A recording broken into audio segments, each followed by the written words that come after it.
Focus on Asia now, which is likely to see a massive decline in population by 2050. And the major contributors are expected to be South Korea, Japan and China, while India, Indonesia and Pakistan are seeing a record growth in population. NDTV's Aarthi Krishnan takes us through what's happening in these Asian countries and how the demographics have changed. Now, when I say Asia, markets and streets filled with crowds are perhaps what come to mind, as the continent is known for its growing population. Now, according to recent reports, this is likely to change. Fertility rates across developed nations have dropped. If Asia's population is shrinking, this could have both positive and negative consequences. The strain on resources would reduce, but that also means a reduction in workforce, ballooning retiree population, in turn leading to a possible economic slowdown. A drain on social services, lean tax collections and increased spending on medical services. Army recruitment of these nations are also likely to be impacted. Now, South Korea, Japan and China are majorly the nations which are contributing to the population shrink. Now, South Korea is already seeing a decline in population by 0.36%. It also has the lowest fertility rate in the world. Last year, it saw an 8% decline in fertility rate. The country has a population of 51 million, but is on track to that number being halved by the end of this century. Now, what action has been taken? Most of the population incentives brought out by the country have fallen flat. In 2006, a package of 270 billion in incentive had failed, and women coming under intense work pressure is being seen as the key disincentive.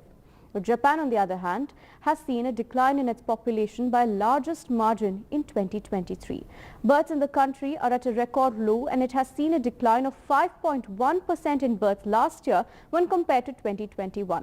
The population is predicted to fall below 100 million by 2053. As of now, the population of the country stands at 122 million.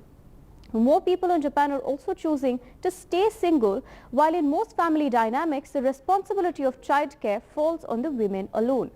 China, also once known as the most populous country in the world, is seeing its population drop by 0.15% in 2023 compared to 2022. The population has come down by 2 million people and is predicted to fall further to 1.3 billion people by 2050. It's been 7 straight years that the country has seen a decline in birth rate. It also has at least 12% of its population aged 65 years. Now, are all countries in Asia facing the same fate? Not quite. India is in fact predicted to overtake China as the most populous country, with only 6% of its population aged above 65, and the growth rate is at 1.2%, and the population is predicted to rise by 1.5 billion by 2050. Now, India's neighbor Pakistan as well sees a growth rate of 2.3%. Its population is predicted to grow 366 billion by 2050. India and Pakistan remain bright spots as Asia's working population shrinks. Well, news now from the U.S. in the run-up to elections there, and President Joe Biden and former President Donald Trump both emerged victorious in the Michigan primaries held on Super Tuesday, further cementing anticipation of a rematch between the two. Trump also continued his streak of outperforming opponent Nikki Haley. Vishal with the latest. U.S. President Joe Biden and Donald Trump have both won the Michigan primaries. It was a bittersweet victory for Biden as he faced significant protest vote over the strong U.S. support for Israel in the Gaza war. On the other hand, the Michigan Republican primary proved to be yet another loss for Nikki Haley ahead of Super Tuesday. Meanwhile, with the election season heating up, Biden's approval ratings have dropped to an all-time low. In December, his ratings had slumped to 38%. Reports suggest that his ratings have been affected by the strong support the U.S. has extended to Israel in its war with Hamas. Some polls say that Trump holds a 6-point lead over Biden. Come March 5, it will be a high-stakes game as 15 states will vote on a day which is called Super Tuesday. From Alabama and California to Vermont and Virginia, voters will line up. So what is this Super Tuesday? Well, it's often seen as a gateway forward to general elections. It's the first opportunity for candidates to hear collective voice from voters. Well, there's no one really challenging both Trump and Biden so far. One challenge for President Biden is the impending U.S. government shutdown. While March 1 is the deadline for a smaller shutdown, that is expected to affect about 20% of the US government agencies. The larger shutdown deadline is March 8. There seems to be some relief as reports suggest that a tentative deal has been reached by US leaders to avoid a shutdown. All in all, it is expected to be an action-packed month in US politics. And finally, meet Ashwin Ramaswamy, the first Gen Z Indian American running for the Georgia Senate seat. All of 24, Ashwin represents the Democratic Party. He's campaigning on platforms that prioritize education, job opportunities and healthcare access. Amrita Gandhi caught up with him for this exclusive. I have here with me someone who's been in the news. I'm in California, but speaking to me from the other coast is Ashwin Ramaswamy, who is in the news for being the first Gen Z Indian American to contest for state senate in his home state of Georgia. Ashwin, it's very nice to have you here with us. Can you tell me a bit about the significance of this particular contest that you are in? Good to meet you.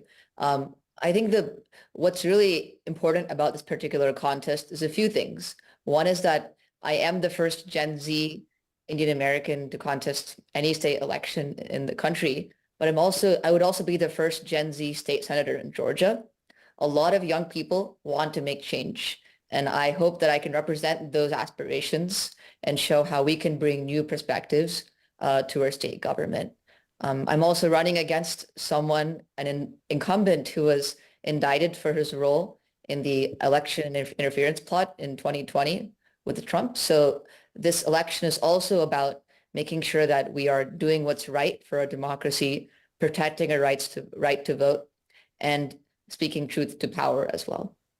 Okay. Ashwin, they say that when someone young joins in, and you've actually said that when you join politics, people say you're so young, the first Gen Zer. How has that been received by people? People realize that we need fresh blood. We need new people to actually come in and work on these issues. I think maybe one challenge is being young, people will be a bit surprised. They're a bit off balance. They think, is this the right kind of person to represent me? And they'll ask you many questions.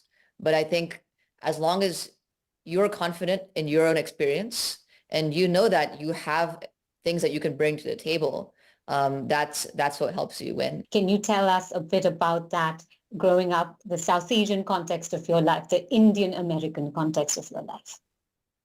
Definitely. So I'm a second generation Indian American. I was born and brought up here, but throughout my life, Indian culture has been so important for me, both in terms of language, I speak Tamil, and also like food and culture and customs, but also philosophy and way of thinking.